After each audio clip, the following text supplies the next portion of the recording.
Sports, a bridge that brings people together. And here in the Commonwealth, it's no different.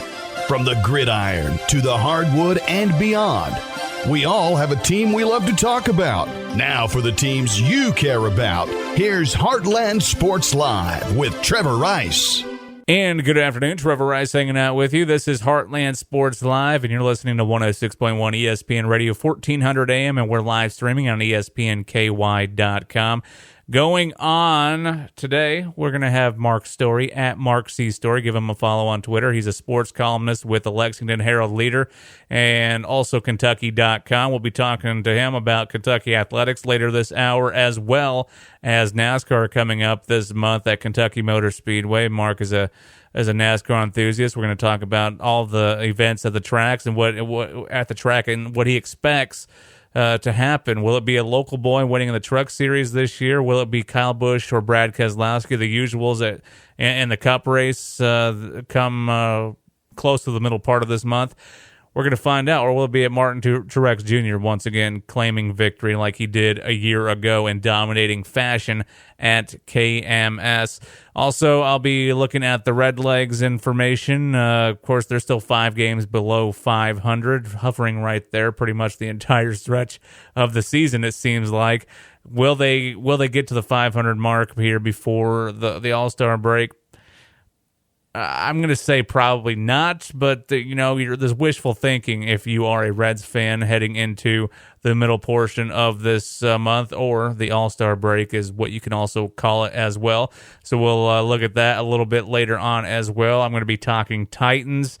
Mark Good, a local feel-good story, has committed to Western Kentucky University. We'll talk about that here shortly as well. And anything else that may pop up, it's Heartland Sports Live on 106.1 ESPN Radio. So let's go ahead and start into the headlines. Let's talk Tennessee Titans action first, because we're just over a month away from preseason football starting, in which Roger Goodell has come out recently and said he'd kind of like to do away with the preseason games, at which I kind of don't blame him for wanting to do that, because I think the preseason games are kind of a joke as it is.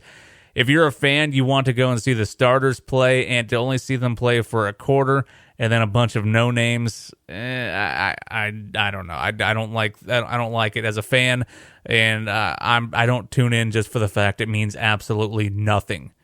Now, if preseason games meant something, okay, maybe I'd tune in, but I just kind of just tune them out. And I think the only people that really care about the preseason games, if we want to be honest, are the people who actually go and are just looking for something to do. In which, if you're in Nashville and you're a Titans fan, you're going to go because you're a fan. But at the same time, I think it's more so just to do something more than anything. But the Tennessee Titans, according to Titansize.com, they put out a list of, I guess you could say, Titans X Factors for 2019. And they're going to need some guys to step up this year, especially where last year it was kind of, I guess you could say, a honeymoon period between the new coaching staff coming in and these players. And now you're trying to figure out, if you're a Coach Vrabel, and what you need moving forward to make this team a success. Because let's be honest, one of the toughest divisions in the National Football League is the AFC South division. You got the Colts, who were a huge turnaround a year ago. Andrew Luck's back and looking good, so we'll talk about that. You also have the Houston Texans, who, if Deshaun Watson can get going and that defense can apply any pressure, they could be a threat in the AFC South. And then the Jaguars, they have a new quarterback now. They have a solid defense. Can they get the offense rolling and be competitive in the AFC South this year with Nick Foles? Well, I mean, we're going to find out, because they needed to do something at the quarterback position. What they had in place before was not getting the job done. And now you would expect, going into this 2019 season, the AFC South is going to be loaded, and it is going to be one heck of a battle between these four ball clubs. You have the Colts, who are going to probably be projected to be number 1 overall. Titans could be number 2.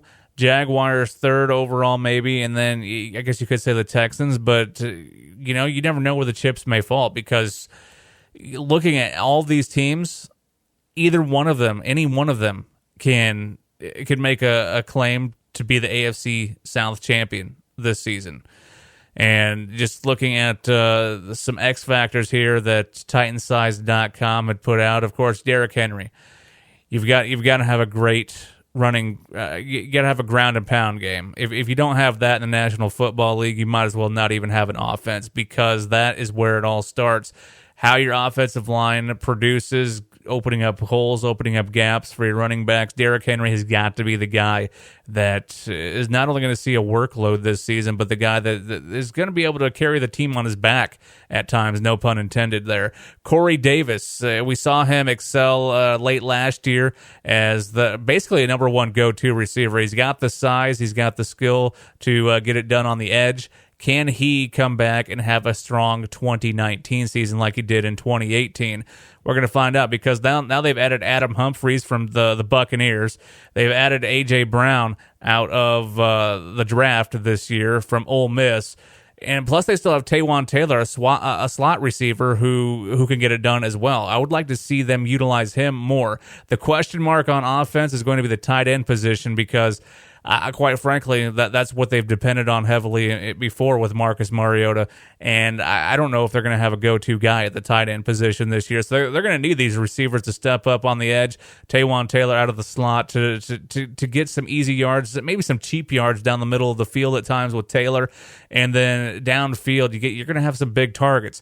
A.J. Brown's coming in. Yes, he'll be a rookie, but you would expect him to be explosive here to start out the 2019 season. And Corey Davis, who I just mentioned a little bit ago, coming in as what you would think the number one go-to receiver in the Titans offense this season. If they can get him going early and maybe build some confidence between him and Mariota, then this offense possibly could be decent in the AFC South this season, depending, on the matchups, of course, and how tight they cover those receivers, because you have to be able to create space if you're the wide receivers. And I don't know if necessarily we've had a chance to be able to see that, because it seems like the Titans' offensive woes have continued over the last 2 or 3 seasons, and you would hope that maybe Mariota can get things rolling this year now that he's looking a little healthy going into the season. That's always the question mark. Is Marcus Mariota going to be healthy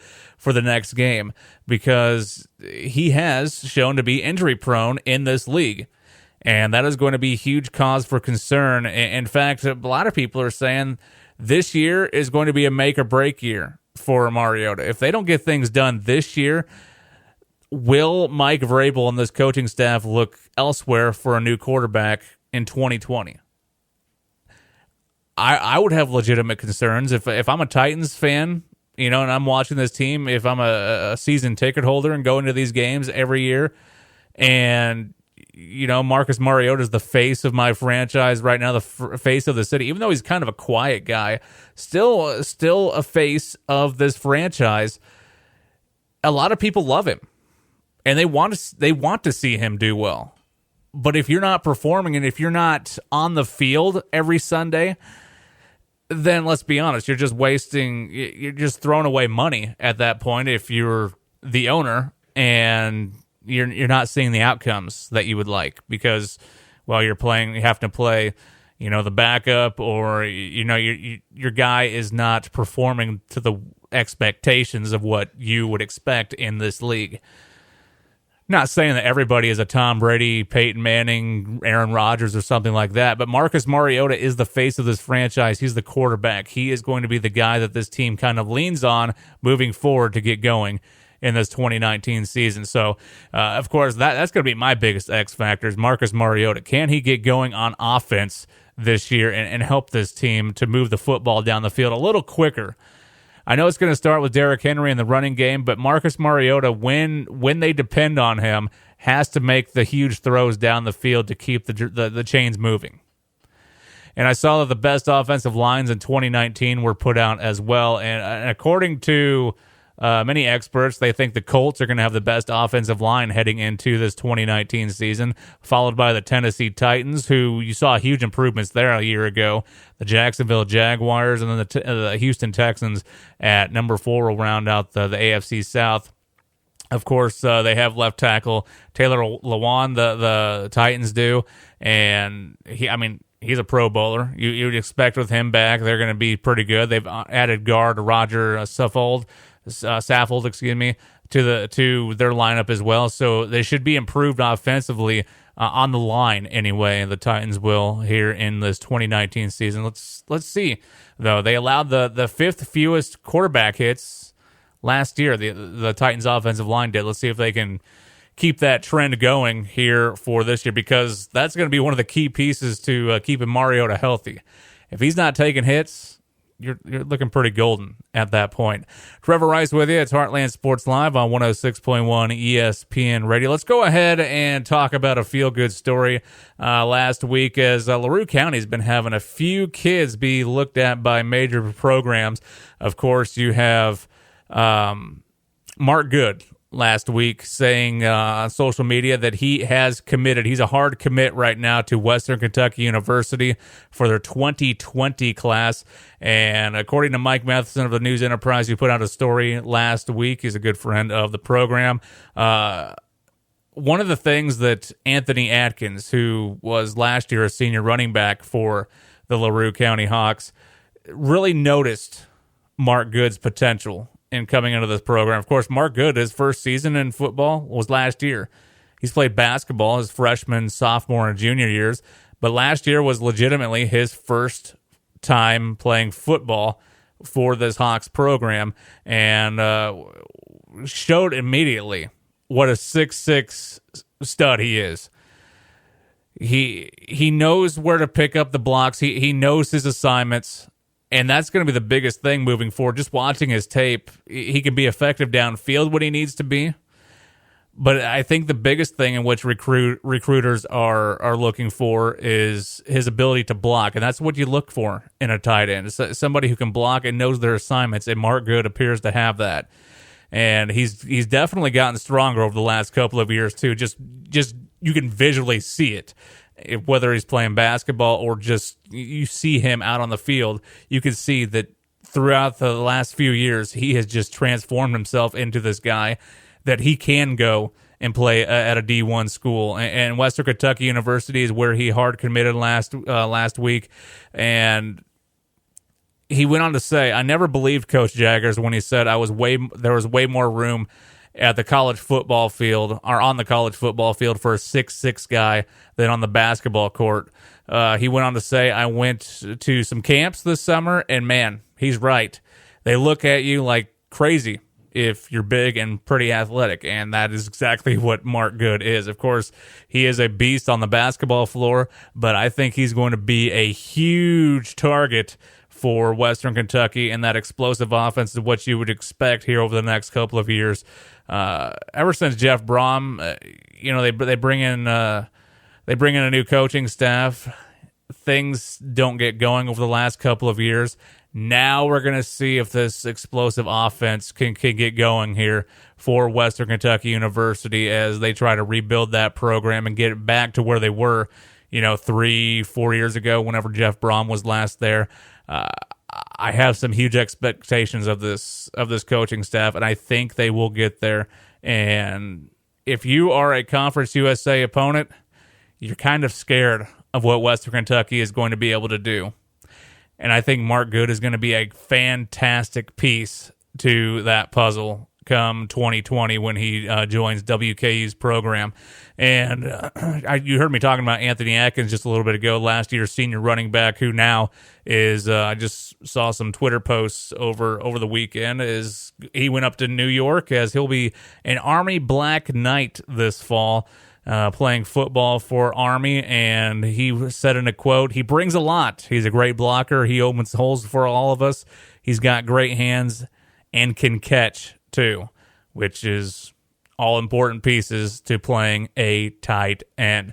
Trevor Rice with you, and real quick, before we go to commercial break, I wanted to talk about one more thing, and that is KSR's Summer Tour at Kentucky Jeep and Truck. It's presented by South Central Bank. It's going to be happening Monday, August 12th. We're talking Matt Jones, Ryan Lemon, Drew Franklin, Shannon the Dude, the whole gang going to be at Kentucky Jeep and Truck. It's KSR Summer Tour coming to Central Kentucky, coming to Hardin County. Kentucky Jeep and Truck presented by South Central Bank. That is Monday, August 12th. Come out and join us. 106.1 ESPN Radio will be out there as well. 10 until noon, Monday, August 12th. So come out and join us. This hour is brought to you by our friends at CC Power Sports, where you could get a new jet ski for an incredibly low season opening price. CC Power Sports. They're off exit 121, just south of the Snyder at Brooks Road off I-65. When we come back, I will have Mark Story at Mark C. Story. Give him a follow on Twitter of the Lexington Herald-Leader, as he will be talking to me about the Wildcats. He'll be talking NASCAR with me. Of course, Kentucky Motor Speedway is going to be fully loaded here in just a couple of weeks. The Trucks, Xfinity, and the Cup Series all going to be at Kentucky Motor Speedway. I guess you could say next week now. Because, well, time is flying by that quickly. But we'll have Mark's story, and you can read some of his stuff on Kentucky.com. He will be joining me here in just minutes. It's Heartland Sports Live on 106.1 ESPN Radio, 1400 AM, and we are live streaming on ESPNKY.com. Back with more after this.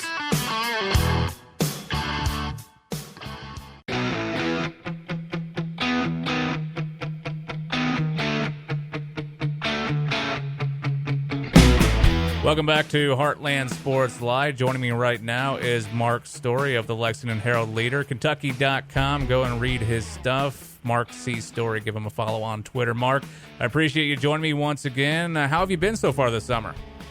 Been good. Just back from a week of vacation, so I was in a real good mood last week. Oh, definitely. And we're going to be talking this portion of the hour, Kentucky Wildcats. We'll get to that here in a bit. But let's talk NASCAR, because I know you'll be going out to the races again this year. They'll have the Trucks, Xfinity, and the Cup Series out there at Kentucky Motor Speedway coming next week. And we've seen some unique situations. We saw a local boy win last year in one of the races. We've seen Martin Truex Jr. dominate last year in the Cup Series. What do you kind of expect going into next weekend's events at Kentucky Motor Speedway, Mark? Well, the interesting thing is, since the Cup Series came to Kentucky Speedway in 2011, basically three guys have won every Cup race but one. Brad Keselowski's won 3 times, Kyle Busch has won twice, and Martin Truex Jr. has won the last 2. The only other winner was Matt Kenseth. Essentially, 2 teams have basically dominated. You know, Keselowski obviously drives for Roger Penske, and then Kenseth and Kyle Busch drive for Joe Gibbs Racing, and Truex won for Furniture Row Racing, which was an affiliate team of JGR. So it's kind of been interesting that a very small number of drivers and teams have been completely dominant. It'll be interesting to see if anybody can sort of, rise up and break the hold of those 3 guys. I asked Mark Simmendinger, the Kentucky Speedway general manager, various times how he feels about the fact that, so few drivers have pretty much done all the Cup Series winning at Kentucky Speedway, and then the take they have is that those guys are 3 of the best drivers on the circuit, and that it speaks well the track, the difficulty of the track, that it takes the best drivers to win. I wonder if at some point it doesn't get there is a pin-up yearning just to see something different, but it has certainly been true that the best drivers are the guys who win at Kentucky. And I would have to expect that it's going to be the same story this year, with those 3 cars being 3 of the best so far here in the early portion, or this first half of the 2019 NASCAR season. I mean, is it realistic to say that one of those 3 has a good shot to win again next week? Yeah, think they're certainly the favorites. Now, I think Joey Logano, who is Keselowski's teammate at Penske, I think he'll have a shot. He was good at, he won 3 times at Kentucky in what is now the Xfinity Series. He has not been as good in Cup, but he hadn't been bad. He's had good cars, and I think he probably is the best chance to knock off the Kentucky Speedway Big Three. But yeah, I think one of those three would, I think those three are definitely the favorites without any question. What about the other 2 series, the trucks and Xfinity? I know we've seen some rare winners in those 2 series. What maybe do you expect out of the Xfinity and the trucks? Well, the interesting thing about the truck race is obviously Ben Rhodes from Louisville won last year, became the first Kentucky-born driver to win a NASCAR National Touring Series race at Kentucky Speedway, and that was a big deal. I mean, I think there's probably nobody in America that wants Ben Rhodes to be a big success in NASCAR more than the people at Kentucky Speedway, just because of the ancillary benefits that would bring to the track in terms of just sort of having a home team, so to speak, and just all the things Ben does. He appears at a lot of Kentucky Speedway events and does a lot of things for the Speedway off the track. So I'm sure they were beyond thrilled when that result came out. You've been going to this racetrack every single year, Mark, and let's talk about like the beginning portion of when they started hosting Cup races at KMS until now. It just seems like just the last couple of years since I've gone that it's a really smooth transition in and out pretty easily. How have you seen that progress over the years? Oh, that part is there. Everybody remembers the first year when they brought the Cup race and they expanded. They built the grandstand out to 106,000 seats and it was a complete sellout. And it turned out the infrastructure around the track, they just weren't ready to handle a crowd that large. And some things went wrong, and there was a lot of people got stuck in traffic and never got into the event, and it created a lot of ill will. Well, after that, there were a lot of enhancements made around the track. The track spent a lot of money to improve the parking situation, bought additional land near the track to create more parking. The state of Kentucky did, some things to enhance the roads into and out of the Speedway, and there's never been any problem at all since the first year. Now, there's never been a crowd anywhere close to that either, but yeah, that part is all fine. There's no issue now in terms of getting in and out of the track. Yeah, definitely no issue. I have Mark Story of the Lexington Herald-Leader, also Kentucky.com, joining me on Heartland Sports Live. Let's switch gears, talk about UK athletics. Of course, Wildcats having their tour last week and hitting different portions of the state. How do you expect things to go for Wildcats basketball hoops action going on this next year, Mark? Well, that's a good question. We've got a football season before that. We get to that, but I think they'll be good. Are they Final Four good? I think they'll have a chance. I think a lot depends on E.J. Montgomery and just kind of. I think we all think he has a high ceiling, and that he just sort of scratched the surface of what he can be last year as a freshman.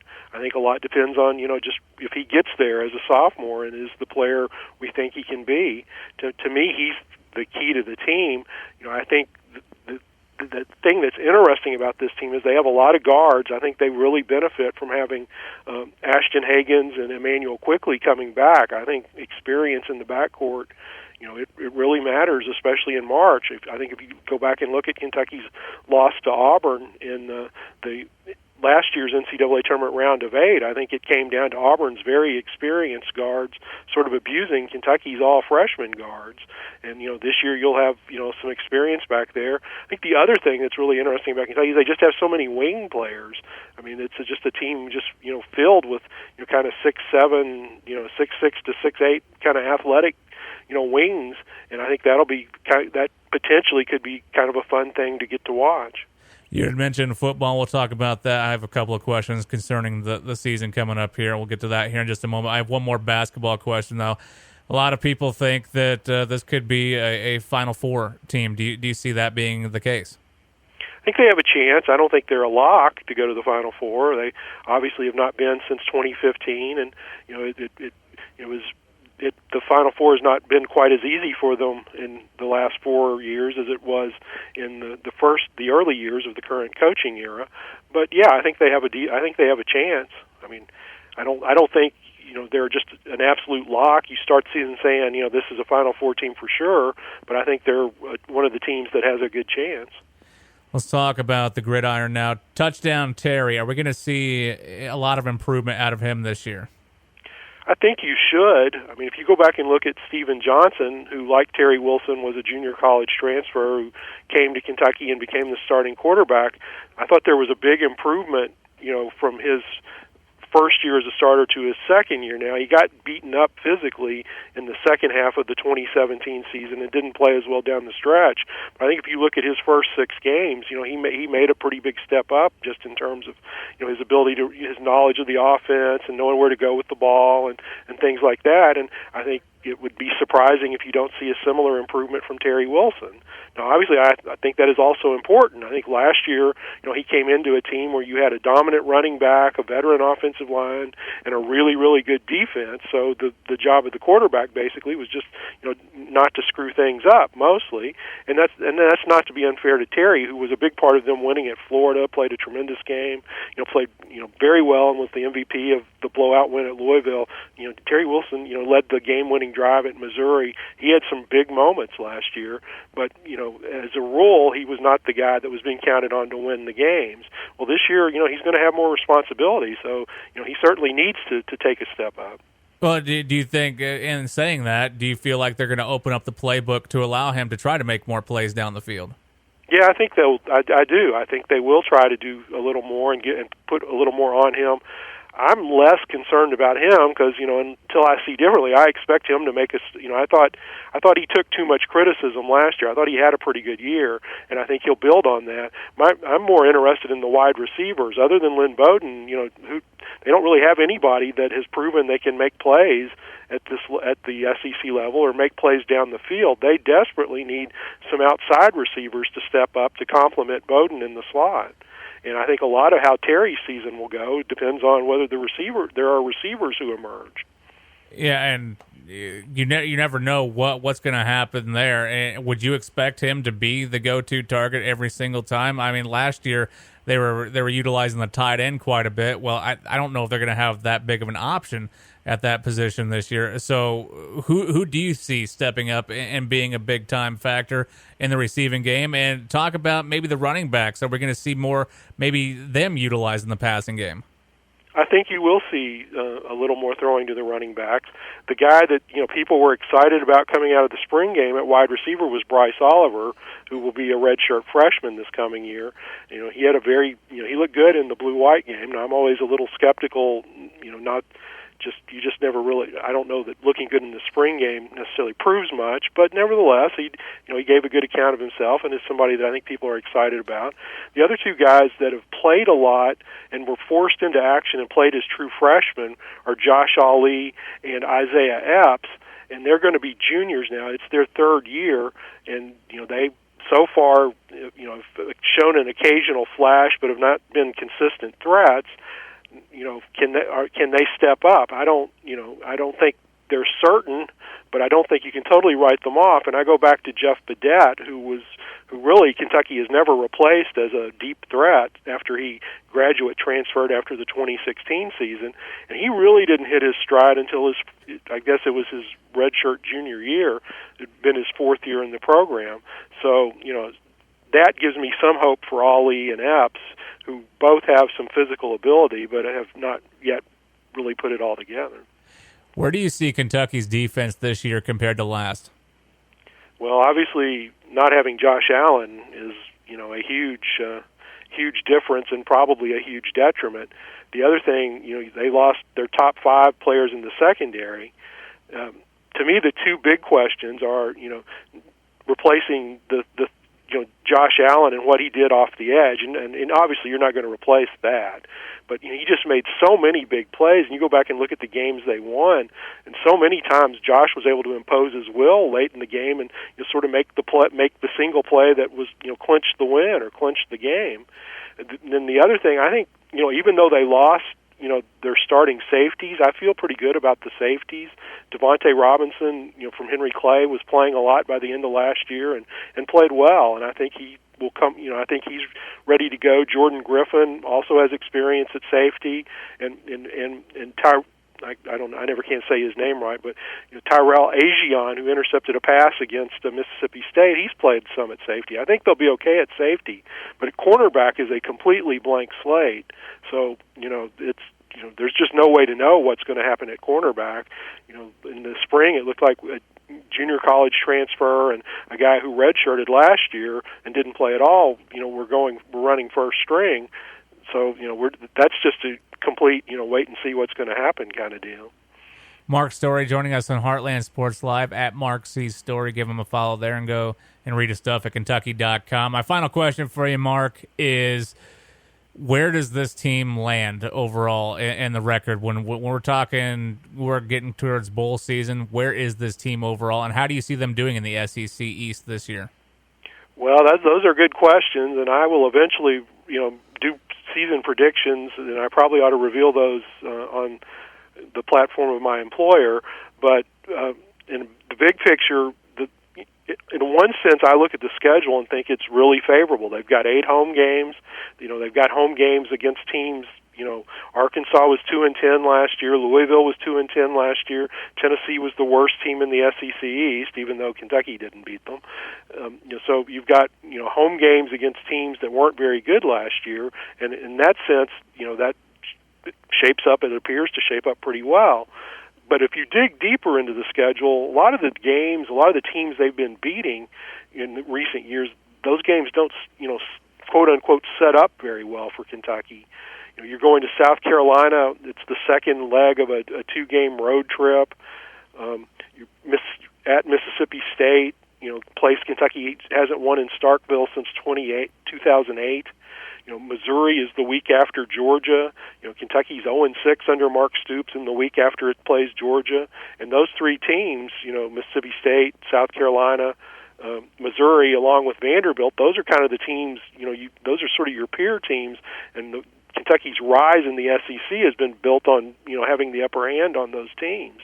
They've beaten South Carolina 5 in a row, Missouri 4 in a row, Vanderbilt 4 out of 5, and Mississippi State 2 out of 3. So, those are the games that, tend to, how you fare in those tend to determine the Kentucky season. And they don't set up as well for Kentucky as maybe they have in the past couple of years. That doesn't mean UK can't win them, but I do think people that just look at the 8 home games and say, oh, this schedule is super favorable, maybe aren't looking quite deep enough. Mark Story, it's always a pleasure to talk to him and have him on the program. I said that was my last question. I do have one more. What's your favorite game to watch when you see Kentucky play somebody? What's the one game you like to watch throughout the year? That's a great question. I always enjoy the Kentucky-Louisville football game, and I don't know, why I enjoy it more than I do the basketball game, but I do. I mean, I think maybe part of it is because I actually covered the first Kentucky-Louisville football game in '94, the first modern one, after they restarted the series, and I think I've covered them all. So maybe it's just kind of feeling like you've been a part of the whole history of the modern rivalry. But that's probably my favorite annual college sporting game here in our state. That's not a bad one to go with. Mark Story at Mark C. Story on Twitter. Give him a follow. Mark, I appreciate your time, and we'll talk to you again real soon, hopefully during the football season. Thanks for having me, Trevor. I appreciate it. It's Heartland Sports Live on 106.1 ESPN Radio. We'll come back with our final segment. We'll talk about the Cincinnati Reds coming up next. It's Heartland Sports Live, 106.1 ESPN Radio.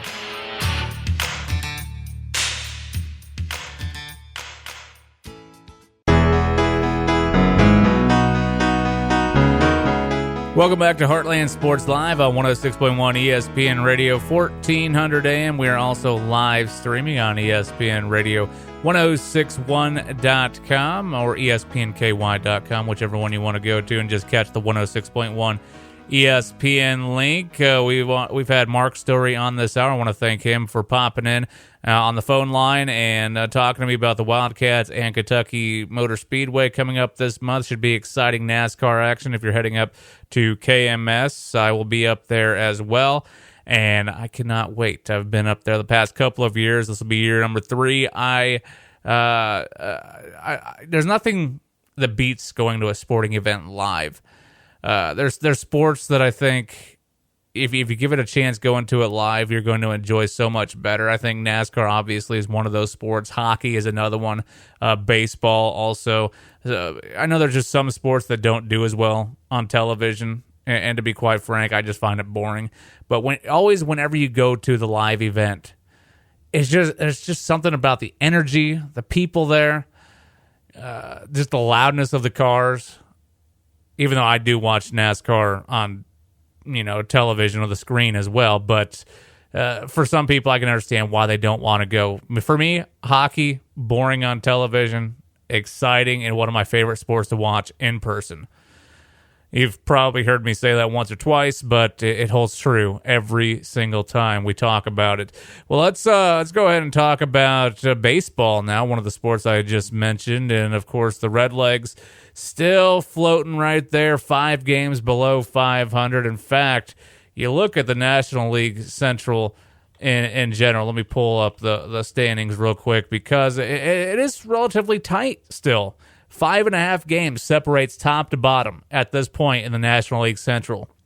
You have the Brewers, who have tied the Cubs for the best overall record in the league right now at 45-39. In fact, they actually put the Brewers ahead of the Cubs. I don't know if that's because it's alphabetical or if they just hold the tiebreaker right now between those two ball clubs.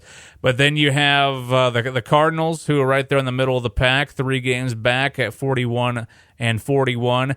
Then the Pirates, who are 4 games below 500, they are 5 games back. And the Reds, they're only 5.5 games back right now.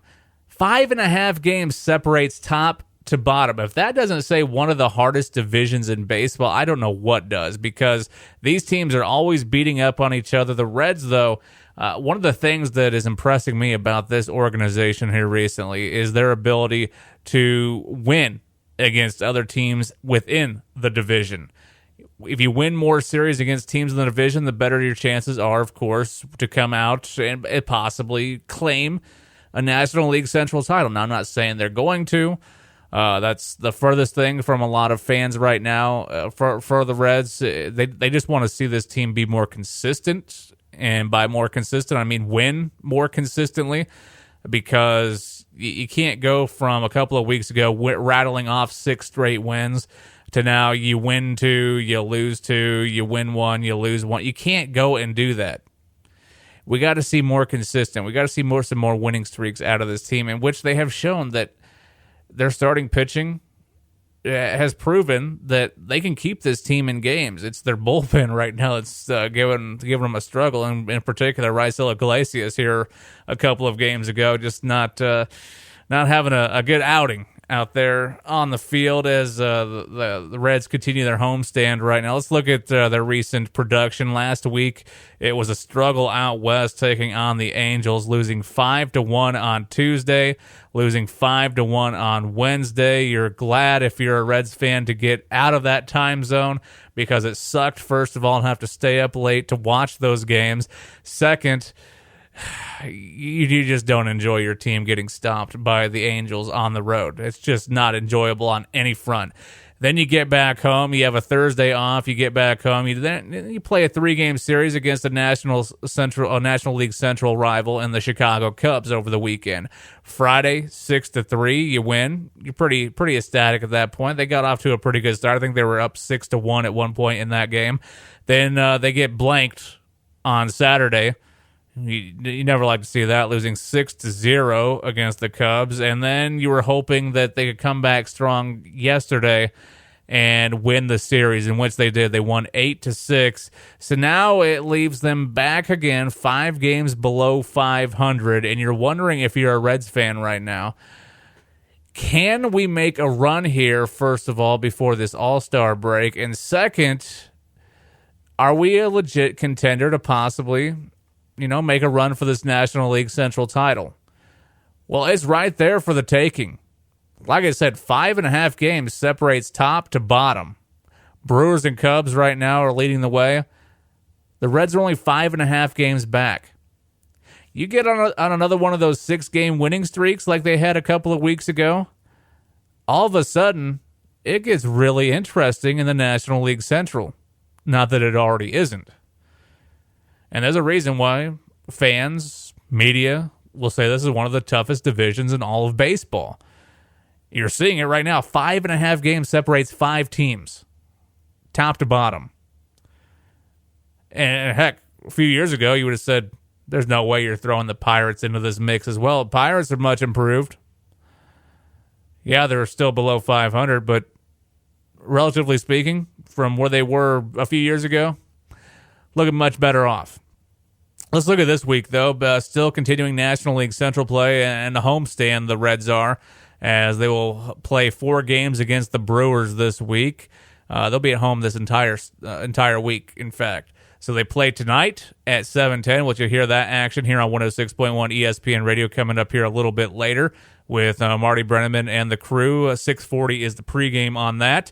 Then tomorrow night, once again, a 7:10 game. They'll play 7:10 as well on Wednesday, and then an early afternoon game on Thursday at 2:10 against the Brewers. Then, once again, they play the Indians. They have Friday off. They will play Saturday and Sunday against the Indians. They already played 2 games. They split those 2 games up in Cleveland a couple of weeks ago.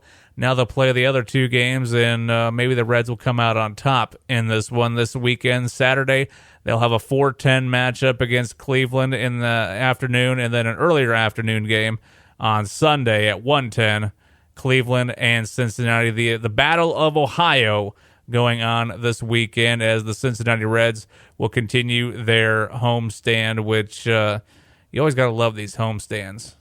Go and fill up the ballpark. If you're a Reds fan and you're looking to get out to a game, if you can't make it up this week, definitely get up there for the Battle of Ohio, because that should be a fun one, those couple of games on Saturday and Sunday. Well, we talked about KSR Summer Tour coming up August 12th. Make sure you're attending that. Let's look at some other things going on here in the area, and something that's not so good if you're a Louisville fan. One of your assistants, new assistants that is, one of their assistant football coaches, and Courtney Braswell, was arrested on theft charges last week, and that was on June 22nd, which he was arrested for that, as he was charged with theft of property and extradited to the Hamilton County Jail in Chattanooga, Tennessee last Wednesday. Braswell was a high school coach before coming to the University of Louisville. He spent a year coaching at Ridgeland High School in Rossville, Georgia, and 2 years in Chattanooga Central High School in Tennessee. Not a good situation there. A program that has pretty much had a bad news cloud just hovering over them over the last 2 or 3 years. You hate to see that, especially from one of your new assistants. Maybe he'll clean up his act, and that will all be resolved here relatively soon. Well, former Wildcats are going to be busy this week in Summer League play. Wenyon Gabriel, 2017 and 2018, will be busy with summer ball this year. Tyler Hero also this summer. Keldon Johnson, Jared Vanderbilt, all going to be participating in the first 2 summer leagues going on, which will begin Monday or today in Salt Lake City and Sacramento. The reason I said Monday originally is because when I read this story initially, it was last week. And then now that it's Monday, just deal with it. Bear with me. So Gabriel will play for the Sacramento Kings. Hero will suit up for the Miami Heat. Johnson will play for the San Antonio Spurs. And Vanderbilt will compete for the Denver Nuggets. And staying in basketball news, the Wildcats were having their Big Blue Caravan Tour last week in particular. And they were at Meade County on Friday. If you were out there and saw that, 11 to 1 p.m., they were out at Kroger there at Meade County as they were continuing their summer tour and wrapping it up for last week. So that's everything that's going on here on the sports side of things. Once again, the Cincinnati Reds, we are your home for the Reds this summer, and they will be going on once again, continuing their home stand. Let's go through those games one more time. 5.5 games back, folks. 5.5. If we can rattle off a string of wins here, Reds are knocking. They're knocking on the door of being in first place of the National League Central. I think the way that this year started, I think they were 1-9 at one point. If you would have said that to a Reds fan, they might have been crying happy tears. In fact, some of them might be crying happy tears right now because they're still in contention. Let's go ahead and look at that schedule for the rest of the week. Once again, continuing their homestand. Let's look at tonight. 106.1 ESPN Radio, 1400 AM, 640 pregame, 7:10 is the first pitch this evening as the Reds will take on the Brewers. Kicking off a 4-game home series with the Brewers. They'll play again tomorrow night and Wednesday night, both at 7:10 as well. Pre-games at 6:40. They'll play at 2:10 on Thursday, having a 1:40 pregame on that. They'll have a Friday off, and then they'll conclude this week taking on the Indians this weekend, wrapping up that homestand. Saturday, 4:10 in the afternoon, the Reds and Indians Battle of Ohio, and then Sunday at 1:10. And something else I need to squeeze in real quick before we part ways this afternoon. The State Farm Elizabethtown Open, or SFEO, will take place going on this weekend, July 6th and 7th. That should be this Saturday and Sunday. Yes, that'll be this Saturday and Sunday. At most of our local tennis courts. The SFEO is part of the Central Kentucky Tennis Series, and you can learn more at cktstour.com. It is the third of 8 tournaments held across the state of Kentucky during the summer and fall of 2019, and offers single and doubles divisions for juniors and adult players. As many as 200 players will be in Elizabethtown to play in one of the finest local tennis tournaments in the state of Kentucky. That going on this Saturday and Sunday. Once again, to learn more, visit cktstour.com. That is cktstour.com. Well, that'll do it for me. I want to thank you for joining me. I want to thank Mark Story for joining me last segment from the Lexington Herald-Leader, talking about the Wildcats and NASCAR going on at Kentucky Motor Speedway next week. We'll talk more about that next Monday. Hopefully we'll have a representative with the Speedway on our show next Monday as well. Have a fantastic sports week, and we will meet back here Monday, 5 until 6. Heartland Sports Live on 106.1 ESPN Radio. Have a fantastic week, everybody. Happy 4th of July.